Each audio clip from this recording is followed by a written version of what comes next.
Las Vegas, June 1958, breathed differently after midnight. The desert air cooled, the neon softened, and the roar of the casinos dulled into a low, distant hum that felt more like memory than sound. Inside the Sands Hotel, the lobby glowed under amber lights that made everything seem smoother than it really was. Faces, laughter, chandeliers, even the truth. Thick carpets swallowed footsteps.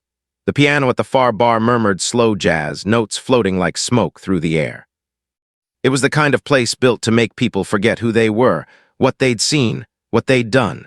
And for most men walking through it at that hour, forgetting was the whole point. Dean Martin moved through the lobby alone. His jacket was still warm from the stage lights. The applause still rang faintly in his ears, not loud anymore, just a ghost of it. He'd smiled for 2 hours, poured charm like a drink, worn the easy confidence people paid to see. He had laughed, crooned, tilted his glass at the audience as if nothing in the world could touch him. Now the show was over. The whiskey at the bar had been his last. All he wanted was his room, quiet, a cigarette by the window, and sleep before tomorrow demanded the same performance all over again. That was when he saw the walk. It was wrong for this place, wrong for this hour, wrong for someone who had just been standing under 1,000 lights with 2,000 people on their feet. A man crossed the lobby toward the doors, head lowered, shoulders drawn inward, hands buried in his pockets as though he were trying to disappear inside himself. His steps were steady but heavy, not drunk, not tired, something else, something older. Something Dean had seen too many times in backstage corridors and shadowed hallways, in dressing rooms after the laughter faded. It was the walk of someone carrying something they shouldn't have to carry. Dean slowed without meaning to. The man's silhouette sharpened as he passed under a brighter light, and recognition hit him not like surprise, but like a quiet ache. Sammy Davis Jr.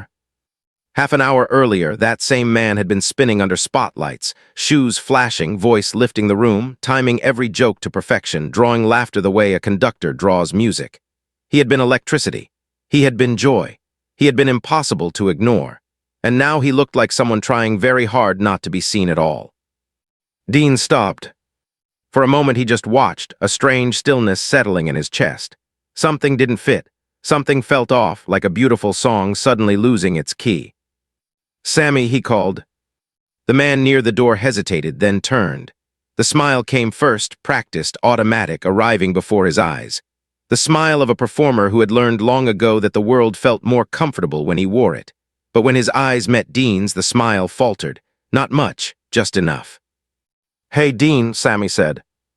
Up close, the truth was clearer. The energy was gone. The glow had drained. His eyes looked tired in a way sleep doesn't fix. "Where you heading?" Dean asked. "The bar's still open. Frank's back there pretending he doesn't want another drink." Sammy shrugged, small, careful. His gaze slid away down to the carpet patterns. "Nah, I'm gonna head out." "Out where?" Dean asked. There was a pause, a fraction of a second too long. "West Las Vegas." Dean felt it then, the shift, the understanding. It came quietly, but it came whole. West Las Vegas, the other side of the city, the side tourists didn't see in postcards, the side of flickering neon, tired motels, and long walks after dark, the side where certain men were allowed to sleep. "Why?" Dean said, though he already knew. Sammy's mouth twitched into something that wasn't quite a smile. "No rooms here for me." The words were soft, almost casual, the way you speak about whether you can't change. Dean stared at him. The Sands Hotel loomed around them in gold and glass, a palace of velvet and music and money. They had just filled its showroom, just made it richer, just made it ring with applause. And now one of them was being sent away. Not because of money, not because of fame, because of what he was. Dean felt something tighten in his jaw, something heat behind his ribs. "That's," he began, then stopped. Sammy lifted one shoulder. "It's all right, I'm used to it." "Used to it." Dean watched him for a long second, then shook his head once. "Wait here." "Dean, don't." "Wait," Dean said again, already turning. He walked toward the reception desk, his steps unhurried but firm, like a man walking into a decision he had already made. The young woman behind the counter straightened when she saw him, professional, polished, a smile ready before a word. "Good evening, Mr. Martin." Dean rested both hands on the counter and leaned forward just enough that the light caught his eyes. Why didn't you give Sammy Davis Jr. a room? The smile froze, the warmth in it drained away as if someone had turned a dial. Her fingers tightened slightly on the edge of the desk. Sir, I'm just following hotel policy. What policy? Dean asked quietly. She glanced over her shoulder, then back. Management rules, our rooms are not available. For him, Dean said. She didn't answer, she didn't need to. Dean reached into his jacket pocket and slowly took out his key. It was heavier than it looked, cool, solid, his name engraved on it, access to one of the finest suites in the building. He set it on the counter. The small metallic sound seemed to echo farther than it should have. My room, he said, you can have it back. Her eyes flicked to the key. Sir, what are you saying? Dean leaned closer, his voice low but unwavering.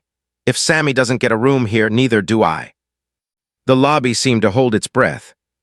A bellhop paused mid-step, a waiter stilled. A couple near the elevator stopped whispering.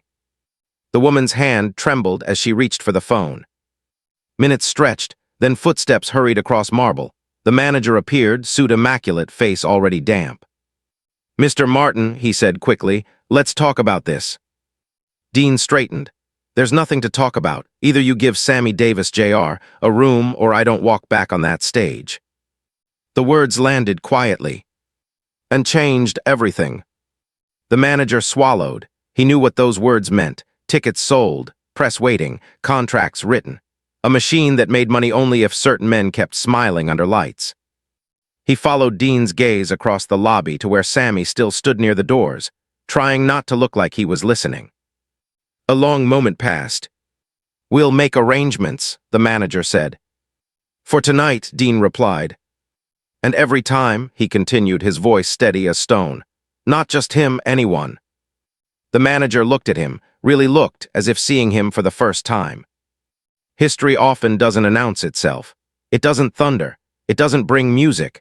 Sometimes it sits quietly in a lobby after midnight, waiting to see who will speak first. Dean didn't smile, he didn't raise his voice. He simply stood where he was. And did not move.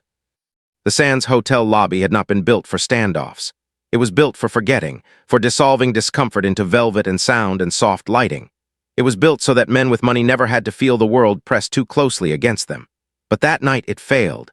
The air had thickened. The music from the bar no longer soothed. It hovered uneasily, like something out of place. Even the chandeliers seemed to burn too brightly, exposing expressions that were meant to remain hidden. No one spoke. No one moved with purpose. People lingered near pillars at the edges of the room, pretending to wait for elevators that were not coming, pretending to check watches they did not need. Everyone felt it. Something fragile had been touched, and nobody knew yet whether it would break quietly or explode. Dean Martin remained at the counter, his posture relaxed but immovable, his presence carrying a weight that no contract or reputation could fully explain.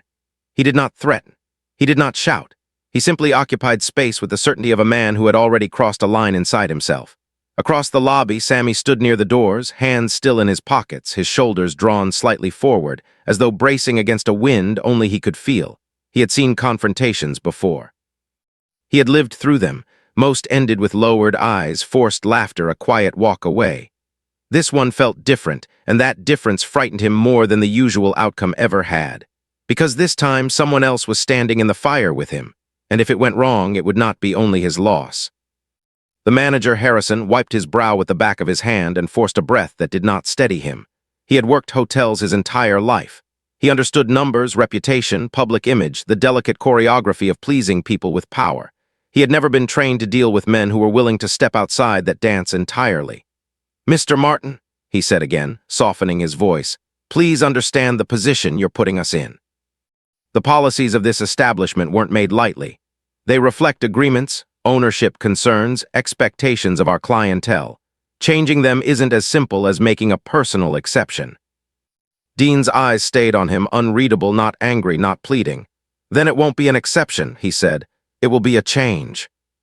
Harrison shifted his weight.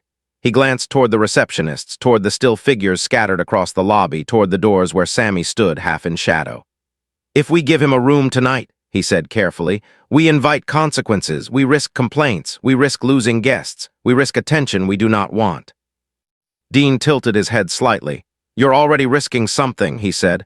"You're risking me." The words were not dramatic. They were factual. Harrison knew it. The Sands knew it. Las Vegas knew it. Dean Martin walking away was not a private inconvenience. It was a public fracture. It was canceled shows, angry investors, headlines that did not stay inside hotel walls. And Dean was not alone. Where he went, others followed. Harrison's mind raced through figures, through conversations he would have to have, through the thin patience of men who did not like surprises. But beneath all of it pulsed another awareness, quieter and more unsettling. This moment was already larger than policy. It had drawn a line that could not be unseen. "Let us be practical," Harrison said, lowering his voice. "Tonight, perhaps we can arrange transportation, a partner property, something discreet." Dean shook his head once. "You're still asking him to leave." Harrison hesitated. Dean took a step closer, not aggressive, simply closing the space. "You're still telling him he can fill your rooms with applause but not with his presence, that he can make you money but not share your air. I won't be part of that." The manager exhaled, long and unsteady. He followed Dean's gaze again to Sammy, and something in his expression shifted, not into sympathy, but into recognition of a cost he could no longer calculate away. "If we do this," he said, "it won't stop with him." Dean's mouth softened almost imperceptibly. "Good."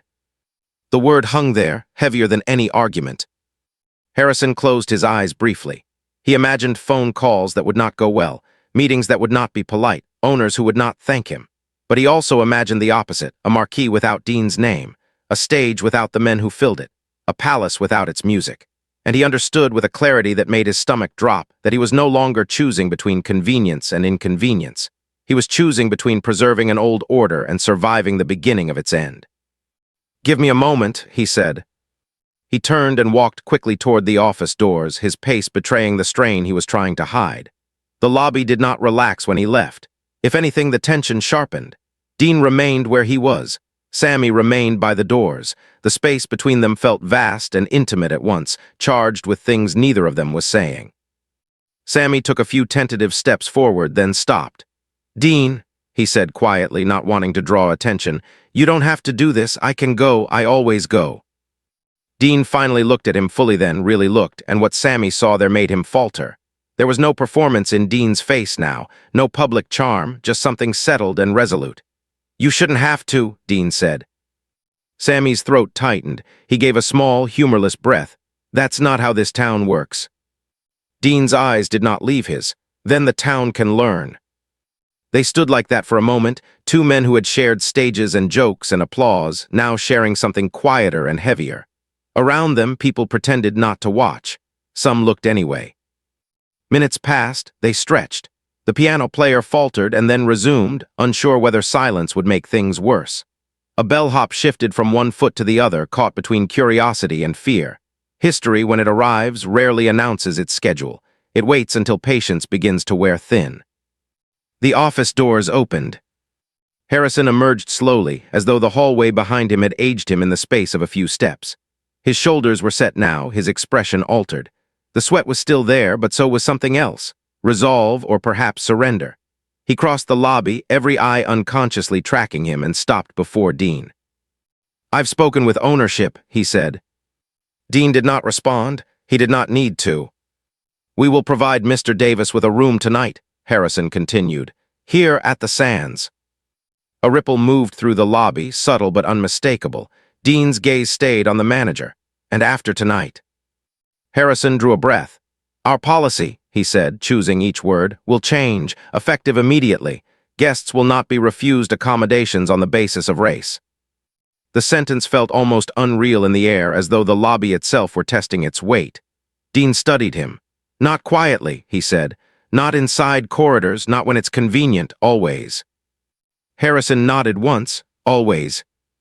Dean extended his hand. Harrison hesitated only a moment before taking it. Their handshake was not triumphant. It was solemn. Two men sealing something neither of them could fully control anymore.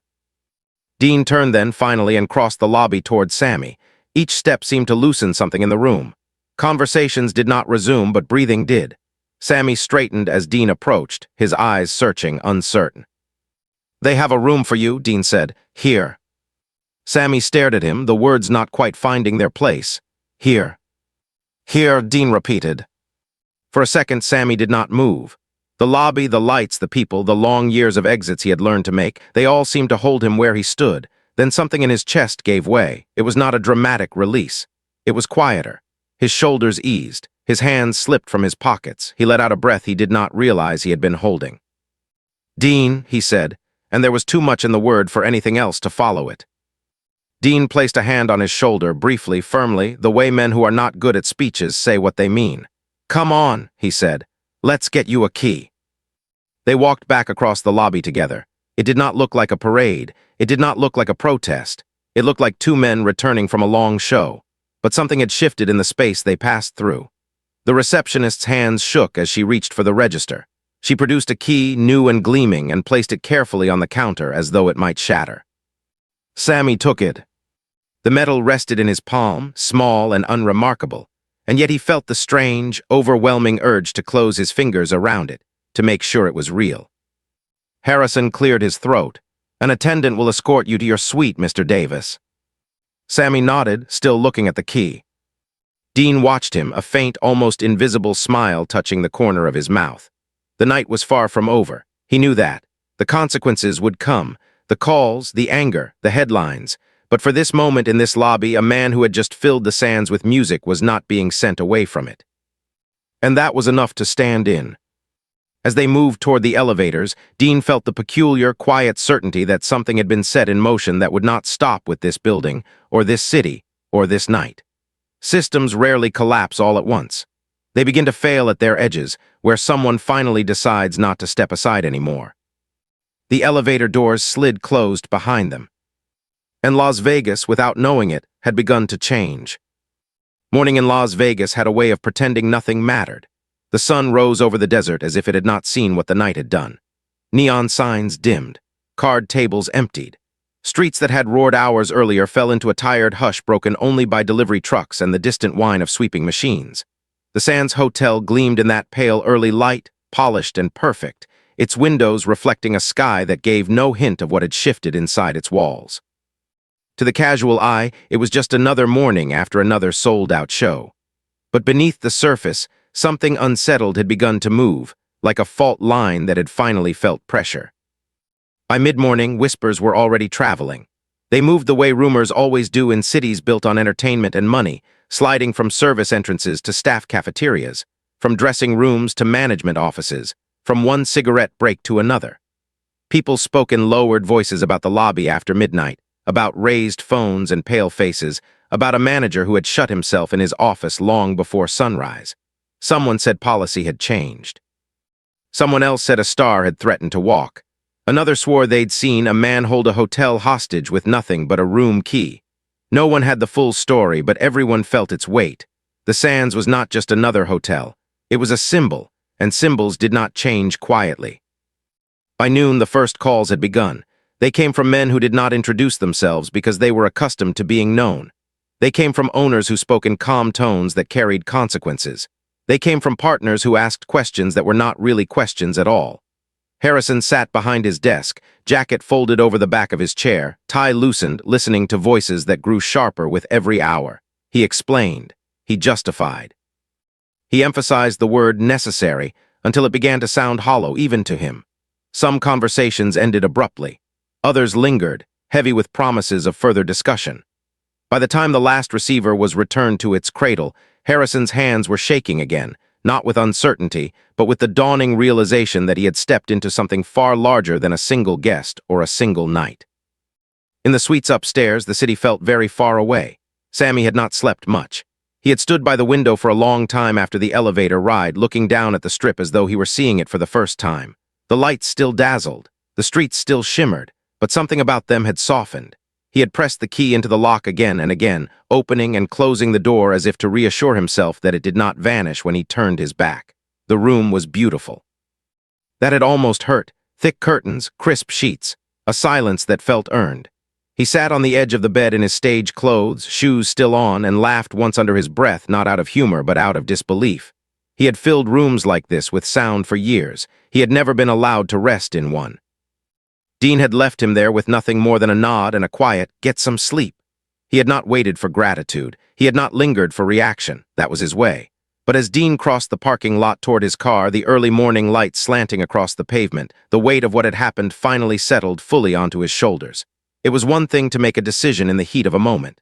It was another to wake into its consequences. He knew the calls would come. He knew there would be pressure from directions he could not easily ignore. He knew he had complicated something men preferred to keep simple. And yet, beneath all of it, there was a steadiness he did not question. Some choices, once made, closed the door behind them. By afternoon, the whispers had become conversation. Staff who had avoided looking at one another that morning now gathered in small knots, recounting what they had heard, what they thought they knew. A bartender claimed the order had come straight from ownership. A maid insisted it was Dean Martin who had forced it. Someone else said Frank Sinatra was furious. Someone else said he was proud. The truth, fragmented and rearranged, spread beyond the sands and into the neighboring properties, carried by drivers and stagehands and musicians who made their living moving between bright rooms. Change in Vegas did not announce itself with laws. It traveled with stories.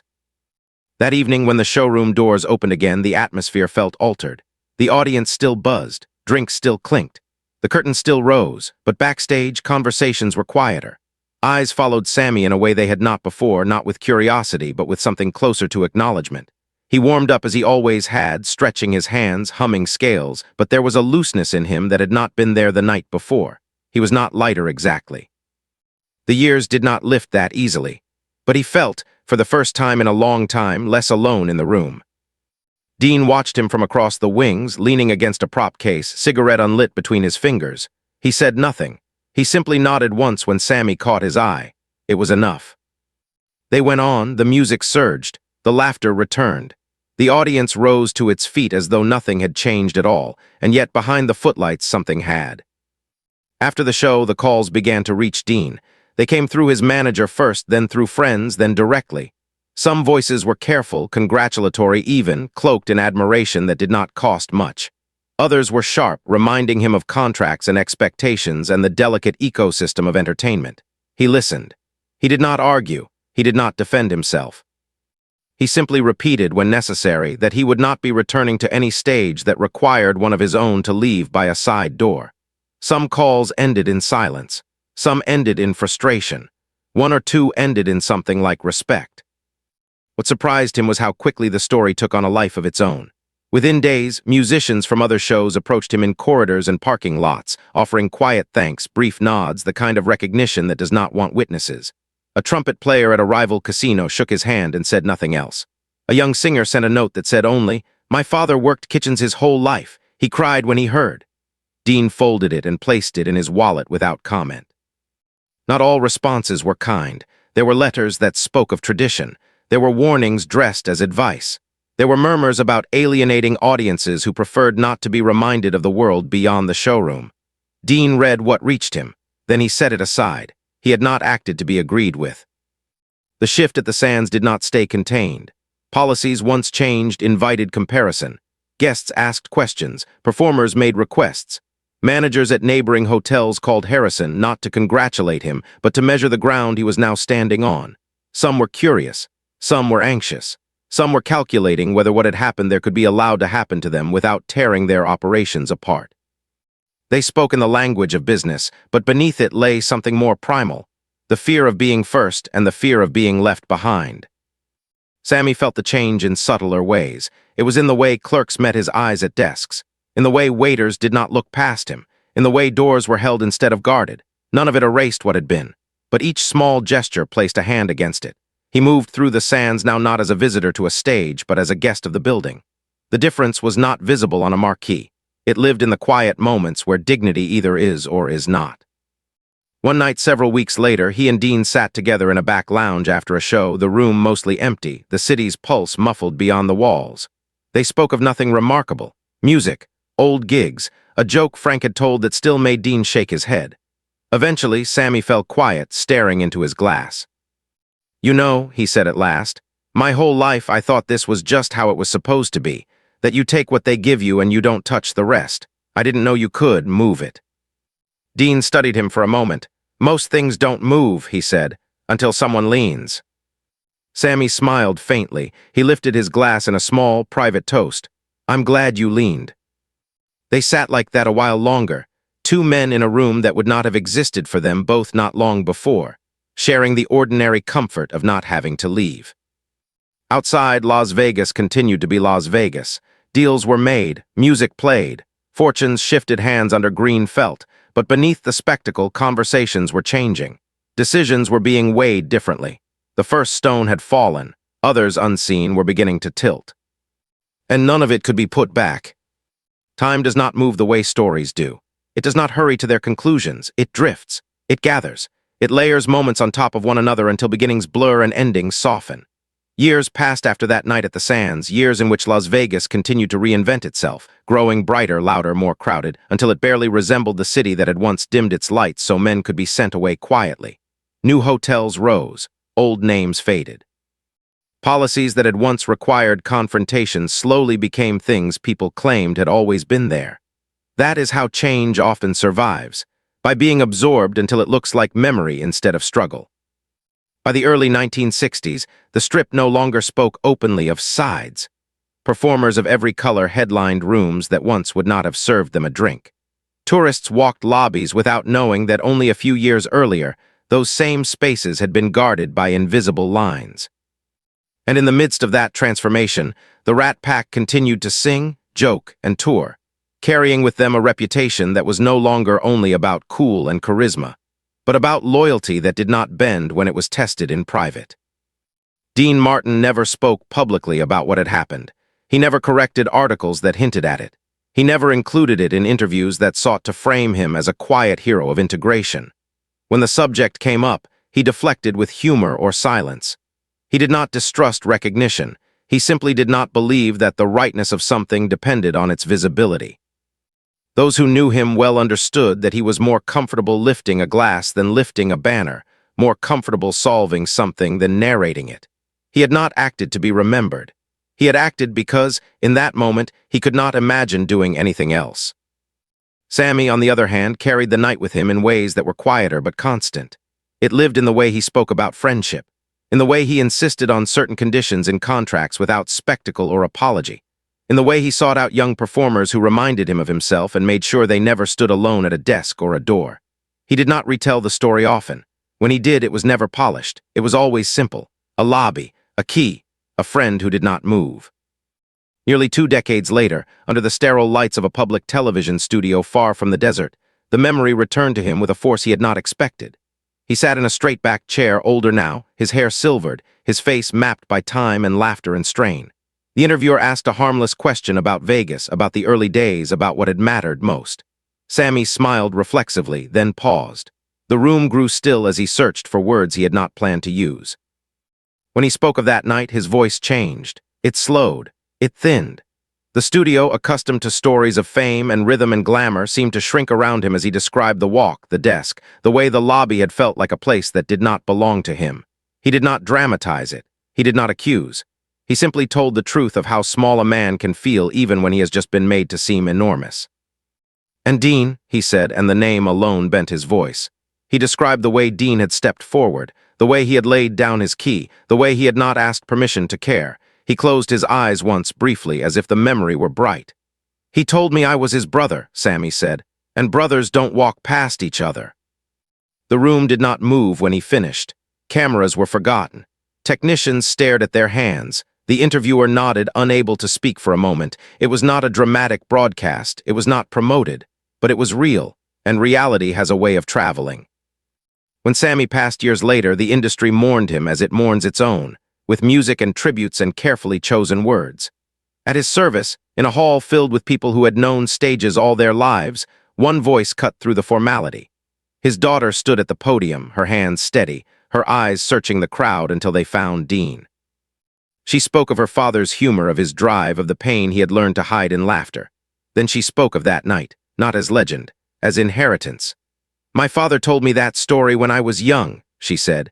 "He told me there would be times when the world would tell me where I belonged, and he told me that once someone loved him enough to say the world was wrong."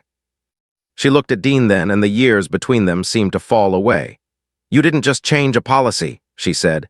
"You changed how my father saw himself." Dean did not bow his head for the room. He bowed it for her, for Sammy, for a past he did not revisit easily. Later, alone in his home, the noise of the city far behind him, he took from a high shelf a box he rarely opened. Inside were photographs, old notes, programs yellowed at the edges. At the top lay a letter folded thin from years of being unfolded and returned. Sammy's handwriting leaned across the page, informal and urgent as it had been decades earlier. Dean read it slowly, though he knew every word. It thanked him. It asked him why. It promised to pass something on.